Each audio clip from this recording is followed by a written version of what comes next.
আসমান, যে গল্প জীবনের চেয়ে বড়। আজকে দ্বিতীয় পর্ব।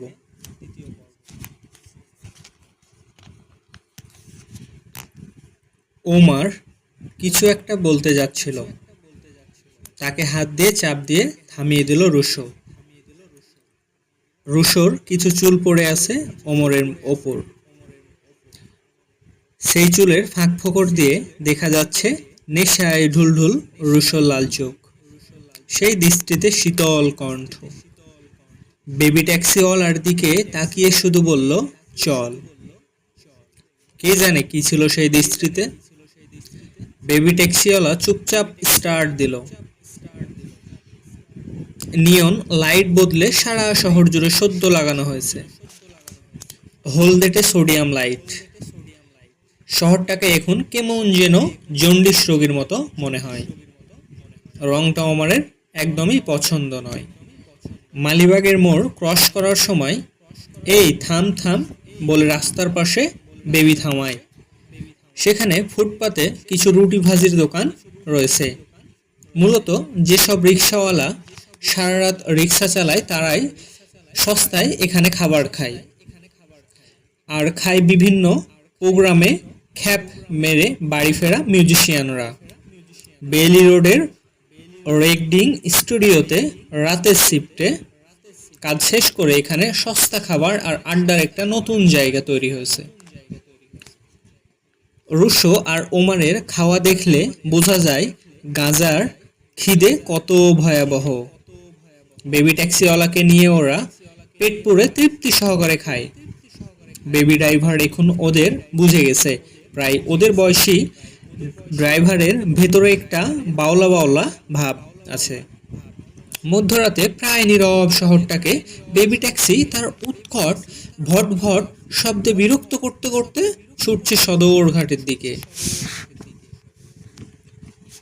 চাঁদপুর আর বরিশালগামী শেষ লঞ্চগুলো চলে গেছে অনেক আগে। একটা অস্বস্তিকর নীরবতা নেমে এসেছে সদর ঘাটের লঞ্চ টার্মিনালে। ওয়াইজঘাট জিঞ্জিরা যাওয়ার কয়েকটি খেয়া নৌকা ছাড়া নদীটাও প্রায় শুনশান বললেই চলে। অনেক দর কষাকষির পর ৭০ টাকা ঘন্টায় রাজি হয়েছে একটা খেয়া নৌকার মাঝি। মাঝি মূলত একজন জেলে, মাঝে মাঝে খেয়াঘাটে টিপ মারে। রুশো আর ওমারকে নিয়ে মাঝি বাবুবাজার বাদামতলির দিকে বৈঠা মারা শুরু করলো। যত তাড়াতাড়ি সম্ভব আমাদেরকে অন্ধকারের দিকে নিয়ে চলো। রুশোর এই কথায় মাঝি কেমন থমথম হয়ে যায়। তবু সাহস করে মাঝি জানতে চাইল, কেন মামা, অন্ধকারে যাইতে চান কেন, মতলব কি? রুশোকে থামিয়ে দিয়ে ওমার বলে, তুমি মিয়া মানুষ দেখে বুঝো না? হাই হলো গায়ক, আমাদের গুরু। গুরু আজ গ্রহ নক্ষত্র তারকা দেখবেন। শহরের আলোলে ভেতরে কি তাড়াহুড়া আকাশ দেখা যায়। তুমি ভয় পাইও না, আমাদেরকে ঘুটঘুটা অন্ধকারের ভেতর নিয়ে চলো, তারপর নদীর মাঝ বরাবর নিয়ে চুপচাপ বইসা থাকবা।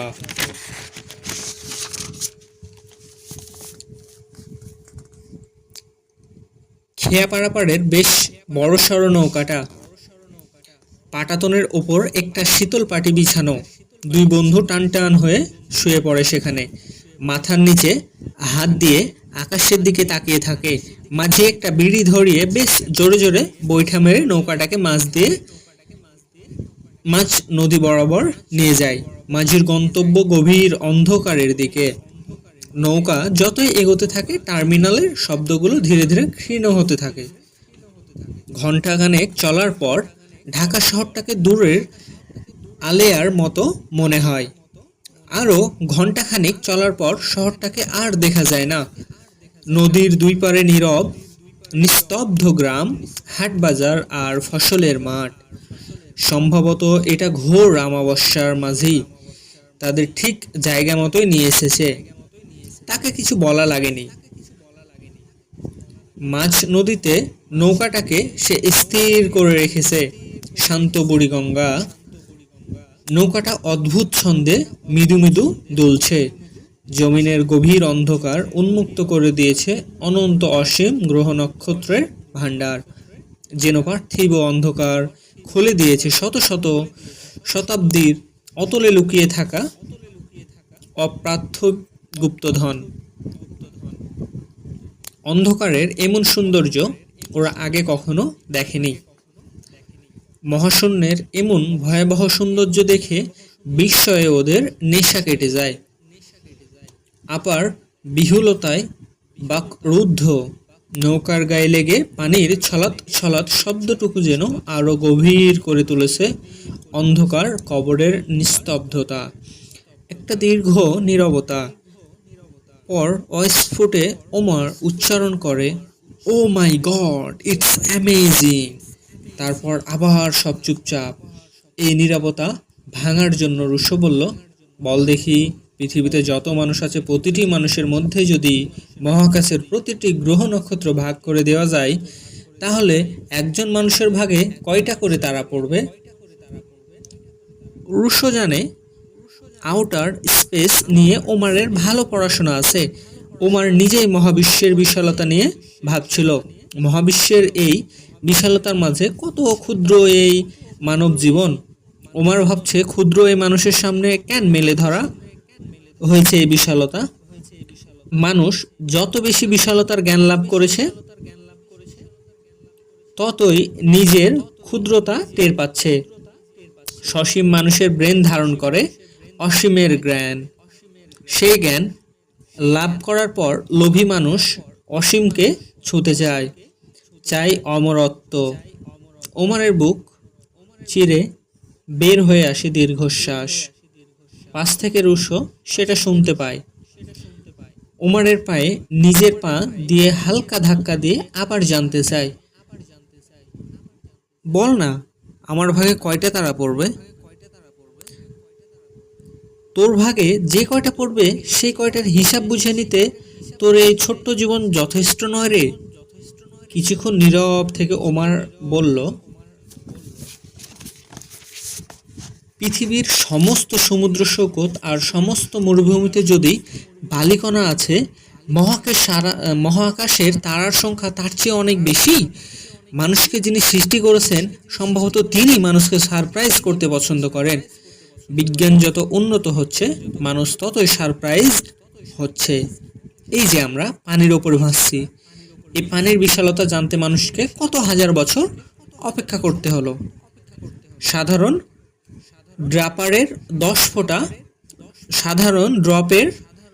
10 ফোঁটা পানিতে যে পরিমাণ অনুপরণ আছে, সেটার সংখ্যা মহাবিশ্বের মোট তারকার সংখ্যা চেয়েও কিন্তু অনেক বেশি। এবার বোঝ, তোর চোখের 1 ফোঁটা পানি কত ওজন আর কত গুরুত্ব বহন করে। হালকা মুডে রুশো বলে, এজন্যই তো আমি কাঁদি না, গভীর স্বরে ওমর বলে, আর আমি চাইলেও কাঁদতে পারি না। পরিবেশটাকে হালকা করার জন্য মজা করে রুশো বলে, কেঁদে কেঁদে এত মূল্যবান মহাজাগতিক পানির অপচয় করবার দরকারটা কি? এ কথা শুনে খুক খুক করে ওমর হেসে উঠল। বাহ, তুই চোখের পানি দারুণ একটা নাম দিয়ে দিলি রে, মহাজাগতিক পানি। বাস্তবতাকে যিনি ভাববাদে প্রকাশ করেন, তিনিই তো গুরু। তোর মধ্যে গুরু হওয়ার লক্ষণ দেখা যাচ্ছে রে। আকাশের দিক থেকে মুখ ফিরিয়ে চট করে ওমারের দিকে ফিরল রুশো। সিরিয়াস হয়ে জিজ্ঞেস করলো, এই তুই কি আমার লগে মজা লোস? তুই দেখি আজ আমাকে গুরু গুরু করছিস, ঘটনা কি? কেন, তুই কি আমাকে তোর মুরিদ করিসনি? Omar, I am serious. I am serious too. যা বেটা, তুই মুরিদ হবি কেন? তুই তো আমার বন্ধু। বলে আবার আকাশের দিকে তাকায় রুশো। ঠিক তখনই মায়ের কথা মনে পড়লো ওমরের। মা তাকে ইসহাক হুজুরকে বন্ধু বানাতে বলেছেন।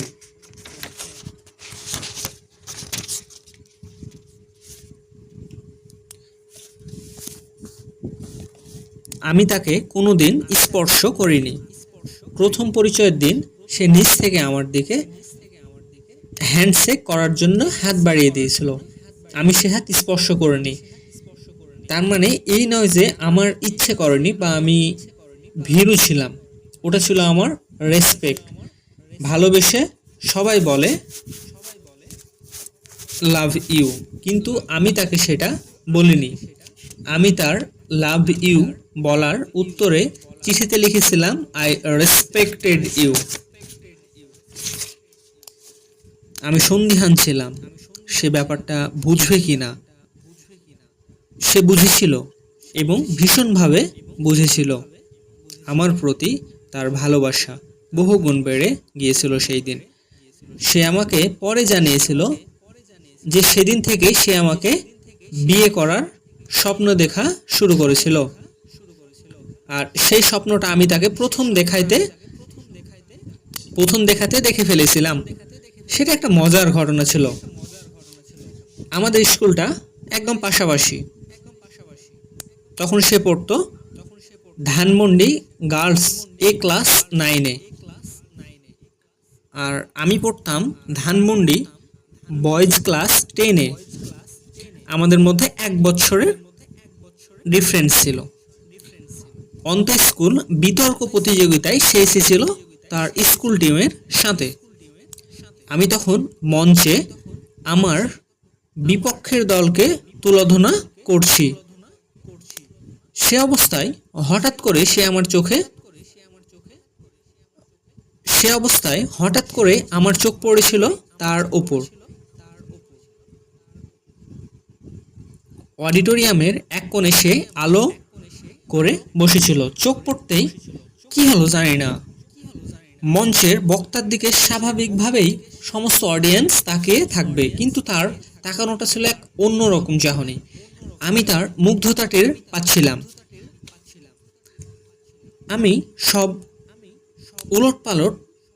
আমার সব উলটপালট হয়ে গিয়েছিল। আমি তোতলাতে শুরু করেছিলাম। প্রতিপক্ষকে ঘায়েল করার জন্য ক্ষুরধার আর কঠিন ম্যারপ্যাচের যুক্তিগুলো গুলিয়ে আমি খেই হারিয়ে ফেলেছিলাম। আমার অবস্থা দেখে এতক্ষণে ভাবগম্ভীর মিলনায়তন মুহূর্তের মধ্যে হাসি কৌতুকে ভরে গেল। আমি মনে মনে বলছিলাম, who cares, I got you. সেদিন আমার বাজে পারফরমেন্সের কারণে আমার টিম হেরে গিয়েছিল, কিন্তু আমি জয় করে নিয়েছিলাম সারা পৃথিবী।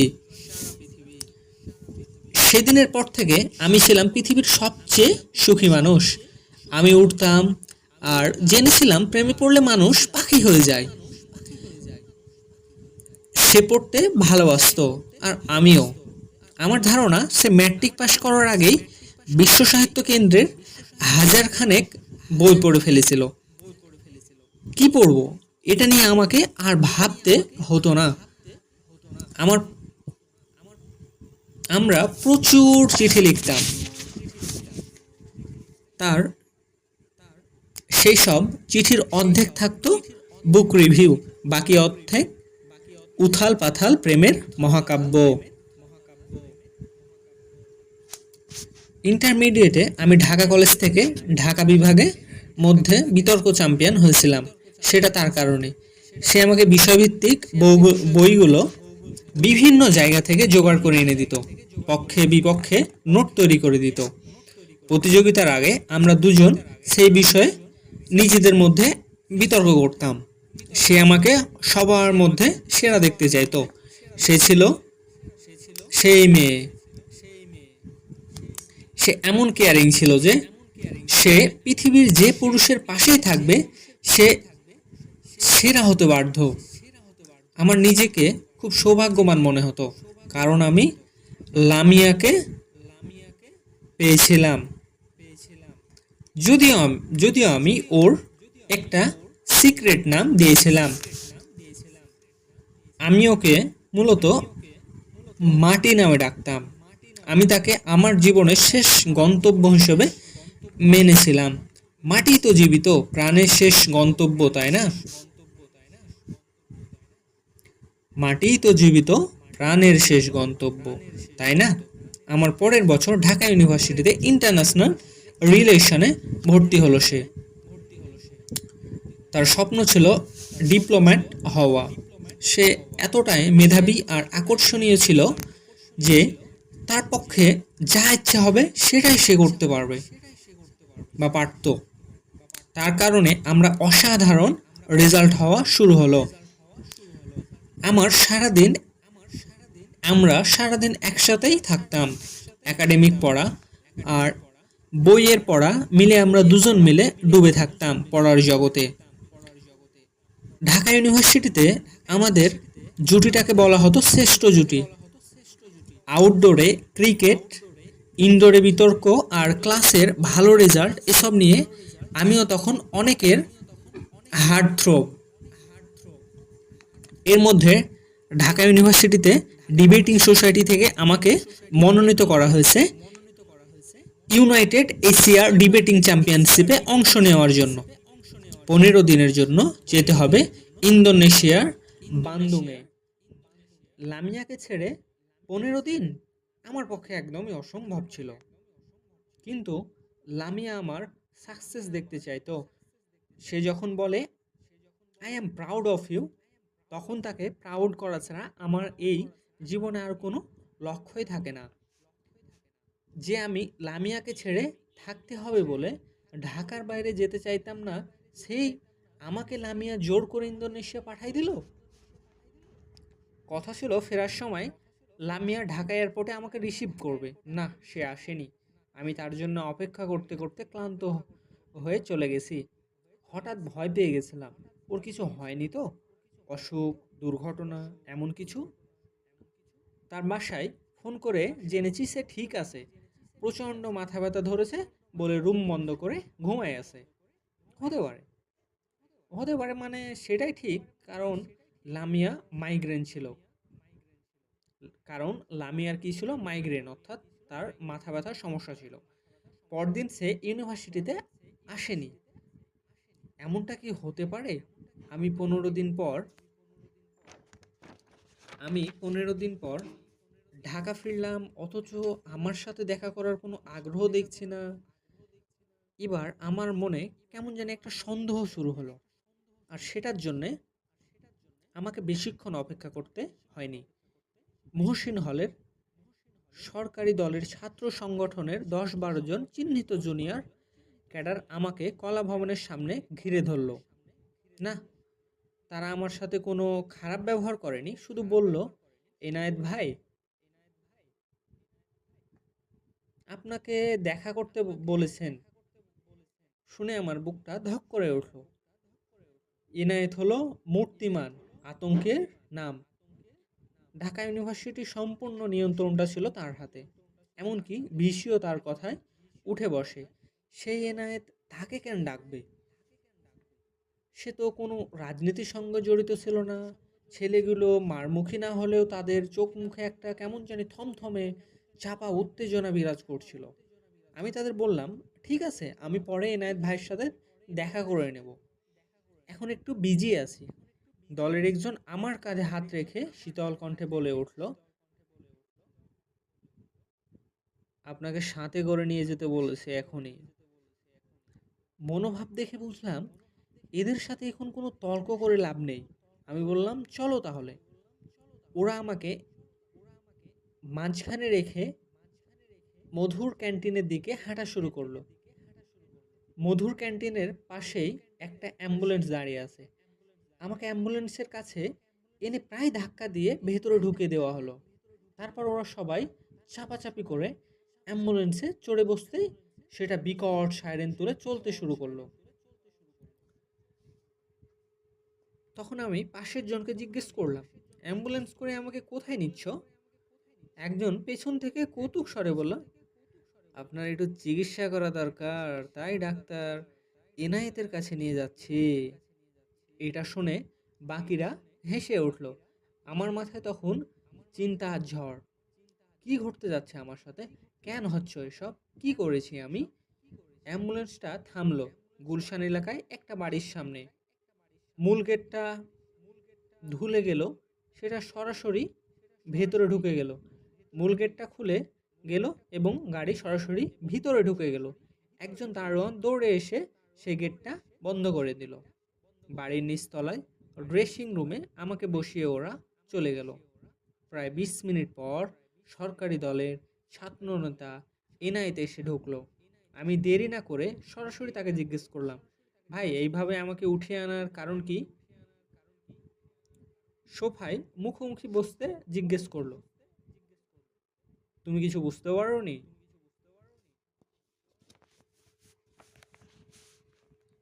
এনায়েত ভাই বলল তখন, তুমি কিছু বুঝতে পারোনি? না ভাই। পকেট থেকে বেনসন সিগারেটের প্যাকেট বের করে বেশ আইস করে একটা সিগারেট ধরালো এনায়েত ভাই। লম্বা করে কয়েকটি টান দিয়ে নাকে মুখে ভুসভুস করে ধোঁয়া ছাড়লো। আমি বুঝতে পারছি আমাকে সে যেটা বলতে চায় সেটা বলার জন্য প্রস্তুতি নিচ্ছে। আমার দিকে না তাকিয়ে স্থির তাকিয়ে আছে জ্বলন্ত সিগারেটের দিকে। রুমের মধ্যে গুমট নীরবতা। আমার অবস্থা, আমি যেন দণ্ড শোনার অপেক্ষায় তাকিয়ে আছি বিচারকদের দিকে। পুরো ঘটনায় পুরো ঘটনাটাই আমি একটুও ভয় পাইনি, কারণ আমি জানি আমি কোথাও কোনো অপরাধ করিনি। কিন্তু আমি কোনোভাবেই কোনো অনুমান করতে পারছি না আমাকে কী শুনতে হবে বা কেনই বা আমাকে এখানে ডাকা হয়েছে। একইভাবে এনায়েত ভাই তাকিয়ে আছে সিগারেটের মাথায় জ্বলন্ত আগুনের দিকে। সেদিকে তাকিয়ে থেকেই বলল, সেখান থেকে তাকিয়ে এনায়েত ভাই বলল, তুমি কি জানো কার জন্য তুমি ইউনাইটেড এশিয়া ডিবেটিং কম্পিটিশনের গ্রুপে চান্স পেয়েছিলে? এই প্রশ্ন আমি এই প্রশ্নে আমি অপমানিত বোধ করেছি। সঙ্গে সঙ্গে প্রতিবাদ করে বলি, কারোর জন্য চান্স পেতে হবে কেন? আমি নিজের যোগ্যতায় চান্স পেয়েছি। এবার সরাসরি এনায়েত আমার চোখের দিকে তাকালো। মনে হলো এনায়েত তার নিজের ভেতর ফিরে এসেছে। মনে হলো নিজেকে সামলে নিয়েছে। একটা হালকা হাসি ফুটে উঠল মুখে দিয়ে তিনি বললেন, আজ থেকে জানবে, নিজের যোগ্যতায় সবকিছু অর্জন করা যায় না। আমি আমি মাথা ঠান্ডা রেখে বললাম, আপনি আসলে কি বলতে চাচ্ছেন এনায়েত ভাই? এই ঢাকা ইউনিভার্সিটি আসলে একটি রাজনৈতিক প্রতিষ্ঠান। এখানে ছাত্র, শিক্ষক, কর্মচারী সবাই রাজনীতির সাথে জড়িত। এটা নিশ্চয়ই তোমাকে বুঝিয়ে বলতে হবে না। এখানে প্রতিটি সিলেকশন হয় রাজনৈতিক বিবেচনায়। তুমি না আমাদের রাজনীতি করো, না আমাদের রাজনীতি বিশ্বাস করো, না আমাদের রাজনীতির প্রতি সহানুভূতিশীল, কোনোটাই না। তবে তুমি কেন সুযোগ পাবে? হ্যাঁ, এখন জানতে চাইছি কেন সুযোগ পেয়েছি। আমার চোখ থেকে চোখ সরিয়ে আবার সিগারেটের আগুনের দিকে তাকিয়ে বলল, তোমার জন্য সুপারিশ করা হয়েছিল, তাই তুমি চান্স পেয়েছিলে। আমি আমি ভেতরে রেগে যাচ্ছিলাম, তাই কিছুটা উত্তেজিত স্বরে বললাম, কে সুপারিশ করেছে আমার জন্য?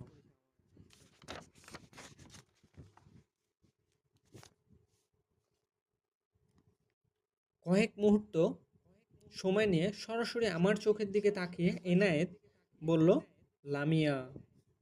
নামটা শুনেই আমি হেসে দিয়েছিলাম। এনায়েত ভাই, আপনি আমার সঙ্গে ইয়ার্কি করছেন তাই না? আমার বলার ভঙ্গিমাটা এনায়েত পছন্দ হয়নি। চেহারাটা কঠিন হয়ে উঠল। লামিয়ার কোনো কথা আমি ফেলতে পারি না। আমি একই ফ্যান মোডে বললাম, কেন এনায়েত ভাই? কেন এনায়েত ভাই? লামিয়া কি আপনার কোনো আত্মীয় হয়? এনায়েতের চেহারা পুরোটাই একদম বদলে গেছে।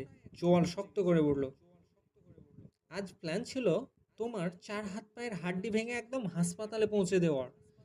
সেজন্যই অ্যাম্বুলেন্স ঠিক করাই ছিল। দ্রুত তোমাকে হাসপাতালে নিয়ে যাওয়ার হতো, যাতে মারের চোটে তুমি মারা না যাও। কিন্তু শেষ মুহূর্তে সব প্ল্যান চেঞ্জ হয়ে গেছে, কারণ লামিয়া আমাকে সেটা না করতে অনুরোধ করেছে। আমি বুঝে গেছি এখন এনায়েত কোনো ফালতু কথা বলছে না। কেন এনায়েত ভাই, আমি কি দোষ করেছি? আপনি আমাকে কেন মারতে চান? তোমাকে লামিয়ার জীবন থেকে সরে যেতে হবে। এখন আর আমি এনায়েতকে পরোয়া করছি না। এ কথা শোনার পর। আর কোনো রাগ ঢাকের প্রয়োজন পড়ে না, তাই আমি চ্যালেঞ্জের সুরে বললাম, কেন কেন আমাকে লামিয়ার জীবন থেকে সরে যেতে হবে? কারণ কারণ লামিয়াকে আমি ভালোবাসি। What? Yes, and she love to me. আমরা পরস্পরের চোখের দিকে তাকিয়ে আছি। এনায়েত প্রথম কথাটা সত্য, লামিয়াকে অনেক পুরুষ পছন্দ করে। ওর মতো এমন সুন্দরী আর মেধাবী নারীর ক্ষেত্রে এটাই স্বাভাবিক। এসব আমি দেখে অভ্যস্ত, কিন্তু এনায়েতের দ্বিতীয় কথাটা মিথ্যা। এটা এনায়েত কোনোভাবেই হতে পারে না। তা এনায়েত আমাকে বিশ্বাস করানোর জন্য বলল, তোমাকে ইন্দোনেশিয়া পাঠানোর মূল কারণ এটাই, তোমাকে কিছুদিনের জন্য লামিয়ার কাছ থেকে যাতে দূরে রাখা হয়। এর মধ্যে আমার সিদ্ধান্ত নিয়েছি বিষয়টা তোমাকে জানানো। তোমাকে গুম করে সরিয়ে দেওয়া আমার জন্য কোনো ব্যাপারই ছিল না। কিন্তু যেহেতু লামিয়া নিজ থেকেই তোমার সাথে আর থাকতে চায় না, আমার সাথে থাকতে চাই, তাই স্বাভাবিকভাবে সরে আসার জন্য তোমাকে একটা জাস্ট সুযোগ দিচ্ছি, বা বলতে পারো সুযোগটা দিতে চাচ্ছি। সেজন্যই কিছুটা করিনি আমি এখন পর্যন্ত। ঠিক এখন থেকে আমি যেন তোমাকে আর লামিয়ার ত্রিসীমানায় না দেখি। এরপরও তুমি বাড়াবাড়ি করলে কি অবস্থা হবে বুঝতেই পারছো।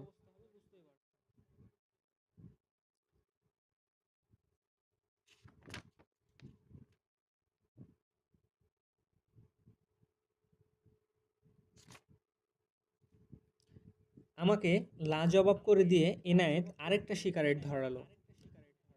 মুখের কঠিন্য আর নেই। তার সিগারেট খাওয়ার একটা বৈশিষ্ট্য ধরে ফেলেছি আমি। এনায়েত প্রতিবার দুইটা করে লম্বা টান দেয় একসাথে। নাকে মুখে প্রচুর ধোঁয়া ছেড়ে উঠে দাঁড়ালো। তার দেখা দেখি আমিও উঠে দাঁড়ালাম। আমার নিঃশ্বাস নিতে কেমন যেন একটু কষ্ট হচ্ছে সিগারেটের ধোঁয়ায়। এখান থেকে বের হতে হবে। উপসংহার টেনে এনায়েত বলল, আমি তোমার একটা উপকার করতে চাই, লামিয়াকে দ্রুত ভুলে যেতে তোমাকে সাহায্য করতে চাই।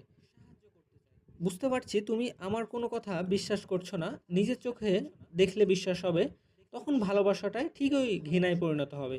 সেটা তোমাকে তাকে ভুলে যেতে কিন্তু অনেক হেল্প করবে। বলে পকেট থেকে একটা ঠিকানা লিখে কাগজ আমার হাতে দেই। সব যেন প্ল্যান করেই রাখা ছিল আগে থেকে। ধন্যবাদ প্রিয় দর্শক। আমাদের পরবর্তী পাঠ।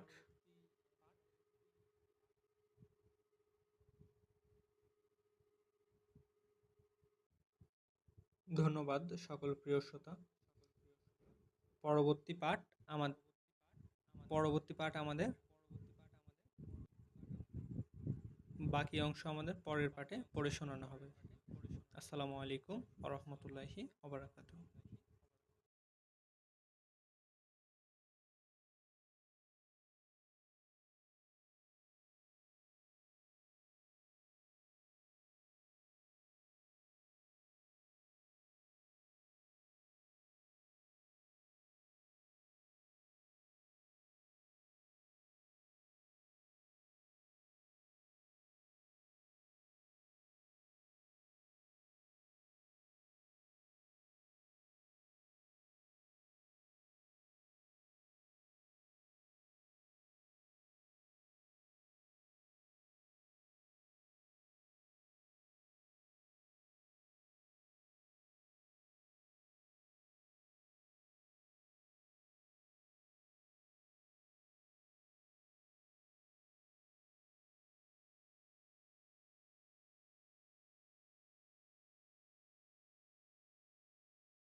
আসমান।